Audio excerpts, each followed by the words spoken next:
Mesdames, Messieurs, bonjour, bienvenue dans ces chroniques d'Inobulus, le grand retour de ces chroniques avec Françoise Bister. Bonjour Françoise. Bonjour Lionel. Ça faisait très longtemps qu'on ne s'était pas retrouvés tous les deux pour les enregistrements de ces podcasts. Que s'est-il passé ? Il s'est passé beaucoup de choses ces quelques mois. Alors ça fait longtemps, en fait, on vient de voir que ça fait 1 an qu'on n'a pas enregistré, mais ça va être parti. Figure-toi qu'en octobre 2021, donc l'année passée, j'ai eu une petite annonce qui a un peu bouleversé mon chemin. En fait, on m'a annoncé, Madame Bister, vous avez un cancer du sein. Un petit cancer 8 mm, on va vous l'enlever et on va vous faire un petit peu de radio.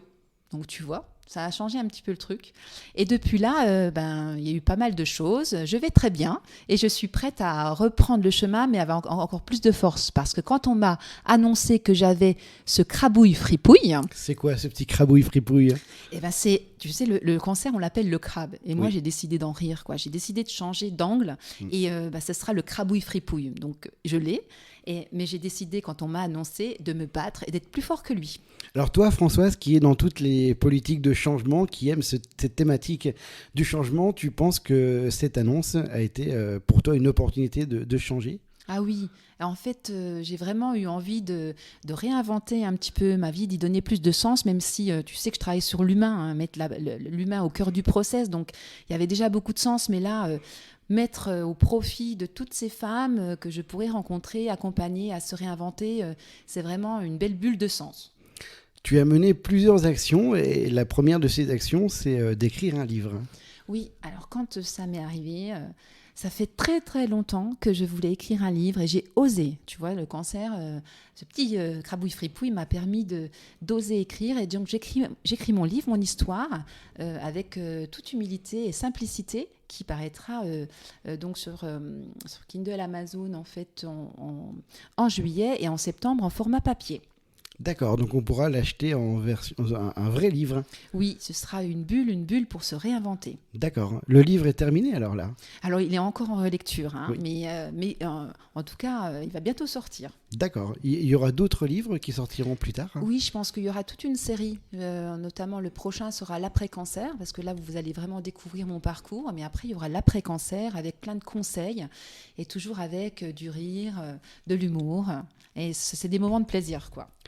Alors, ce qui permet aussi de vivre ou de mieux vivre cette aventure, on va dire ça comme ça, c'est aussi le fait que tu aies créé une équipe, l'équipe Inobulus, qui est là pour te soutenir.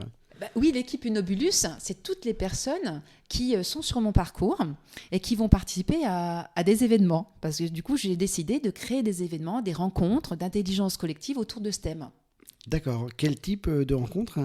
Alors, aujourd'hui, la première rencontre que j'ai réalisée, c'est au Centre Pompidou-Metz, vendredi dernier, autour de toujours le même thème, se réinventer après le cancer. C'était la bulle numéro 1, avec différentes personnes, des patientes. Il y avait des patientes, il y avait un médecin, une coordinatrice en hôpital, des représentants d'associations, même une personne qui pendant 1 mois et demi a cru qu'elle avait le cancer, mais le diagnostic était négatif.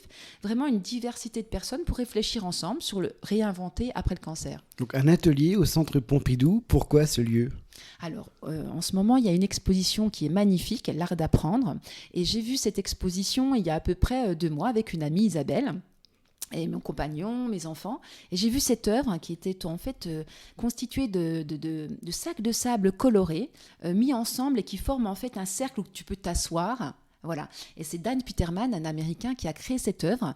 Et autour de, en fait, le référencement du campement dans le désert, mais aussi la guerre, la lutte.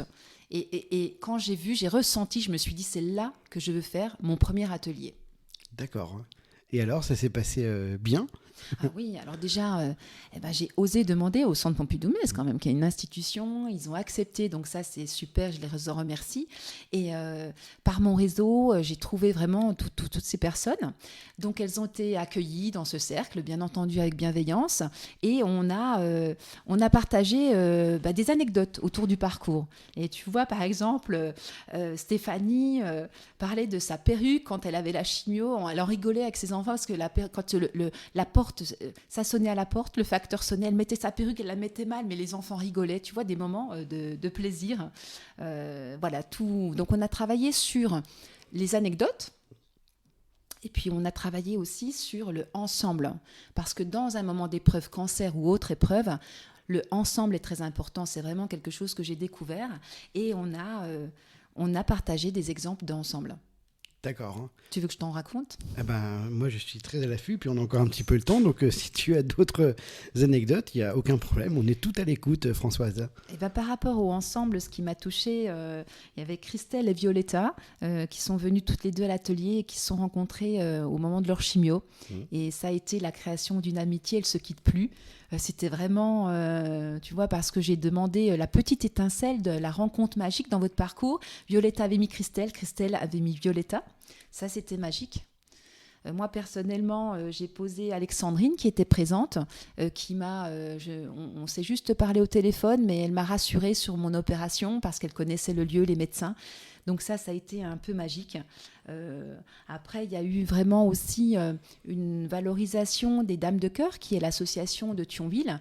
Plusieurs personnes y participent et c'est cette association qui permet des rencontres magiques et d'accompagner les patientes, de ne pas être toute seule et de réfléchir ensemble, d'avancer. Quel bilan alors tu tires de cet atelier ? Alors la dernière question qu'on a posée, c'était ce serait génial si dans le parcours. Donc il y a quelques petites pistes, tu vois, qui ont été soulevées sur lesquelles je vais continuer à avancer avec d'autres personnes sur d'autres ateliers.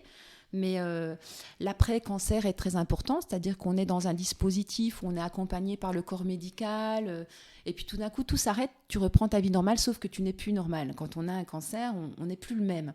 Donc il y a cette partie-là qui m'a touchée, sur laquelle, et vraiment, on va trouver, en tout cas, c'est mon défi avec Inobulus, de travailler sur ces prochaines bulles, des pistes d'amélioration avec toutes les personnes concernées. Et il y aura d'autres ateliers qui auront lieu au Centre Pompidou ? Alors ça, je ne sais pas, peut-être d'autres, mais d'autres lieux. Et moi, l'objectif, c'est de délocaliser ces ateliers, d'aller dans l'entreprise, dans les lieux culturels, dans les lieux sportifs, peu importe. Ça permet le bilan, c'est en fait, quand on sort le bilan de cet atelier, il y a en fait le lieu qui était intéressant, la rencontre, la découverte. Tu vois, tu sors du cadre, ce qui permet aussi d'aller dans l'imaginaire, dans la créativité. Alors, il y a aussi un point important, c'est ce qui m'a touchée, c'est il y a l'accompagnement, donc du coup, pendant le cancer, après le cancer de la patiente, mais les accompagnants, les maris, les enfants, les amis, de trouver des petits modules aussi qui soient intéressants pour les accompagner. Parce que c'est aussi compliqué pour tous ceux qui accompagnent, qui font partie de l'aventure et pareil, je pense que personne ne sort indemne de ces expériences d'épreuve. Aujourd'hui, tu es guérie du cancer ? Alors non, tu sais, je suis sous hormonothérapie pendant 5 ans et j'ai un contrôle tous les 6 mois. Mais aujourd'hui, je prends mon cachet et je me dis qu'il me sauve la vie et que j'ai la chance d'être avec mes enfants, de vivre mon projet. Et j'ai une vision très positive. Et je suis très sereine pour l'instant. Je ne te dis pas que parfois, tu as forcément des moments qui sont plus difficiles, mais je pense que la positivité est vraiment une vraie clé de réussite sur l'après-cancer et qu'il faut partager.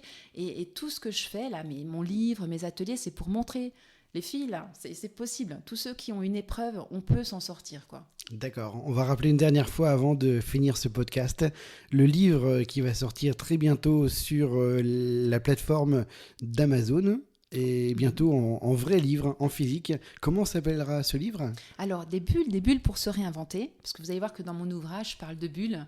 Toute personne que je rencontre sur mon parcours est une bulle importante, indispensable.